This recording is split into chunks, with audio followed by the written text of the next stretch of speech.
Hi guys! Good morning, and for today's video, isasama ko kayo sa pamimili ko sa may Pinoy store. Kuha nga lang pala ako ng downy kasi sabi ni Jay, ubos na yung downy na ginagamit niya sa paglalaban ng mga damit namin. Si baby nga pala ay busy maglaro doon sa mga laruan ng Kuya Odin niya.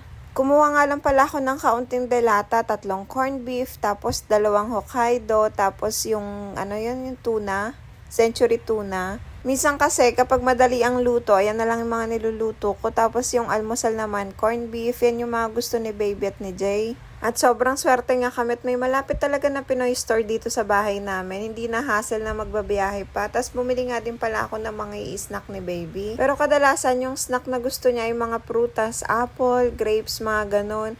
Tapos si baby malakas siyang kumain ng kanin pero hindi tabain. Sobrang likot kasi. Tapos kumuha nga din pala ako ng hotdog kasi na-request yan ni Jay na may miss niya na daw kumain ng ganyan. Pagkatapos ay kumuha na nga rin po pala ako ng mga chichirya kasi meron naman akong kaunting stock doon. Dadagdagan ko na lang siya.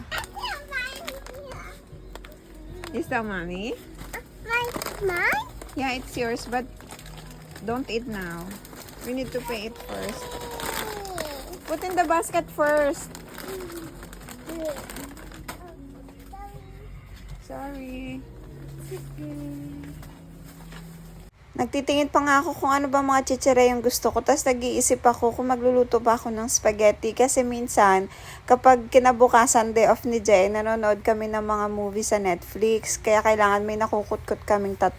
Tapos sinahanap nga ni baby yung basket namin. Sabi ko dito niya nailagay kasi dito yung basket namin. Tapos ayaw niya pang maniwala ng una. Pakadaldal na nga netong anak ko. Alam niyo ba kahit payato tignan si baby, sa awa ng Diyos talaga ay madalang lang yung magkaubo sa isang taon siguro 1 beses lang o 2 beses. Kaya thank you Lord talaga sa healthy si baby kahit payat siya. Nagva-vitamins din yan si baby pero nasa lahi na siguro namin maging sexy. Hindi, payatot din kasi ako nung bata ako kaya siguro parehas din kami ni baby. At least healthy, 'di ba? Binayaran ko nga po pala lahat dito ay 1,067. Tapos after nga namin dito sa may Pinoy store, didiretso kami dun sa isa pang grocery store kasi bibili ako ng drinks at saka mangga.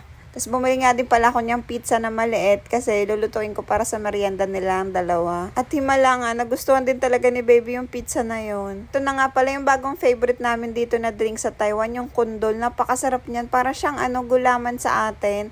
Tapos bumili nga din pala kami ng jelly ace ni baby. Tapos ayun, pinag-antay ko siya dyan kasi may nakita ako nagtitinda ng mga gulay at prutas dito. Tapos bumili nga ako ng prutas niya pang merienda niya. Tapos sabi ko, upo muna siya dyan, bantayan niya yung mga dala namin. Diba? Ang bait. Hanggang dito na lang. Salamat sa panonood. Please don't forget to like and follow. Bye-bye!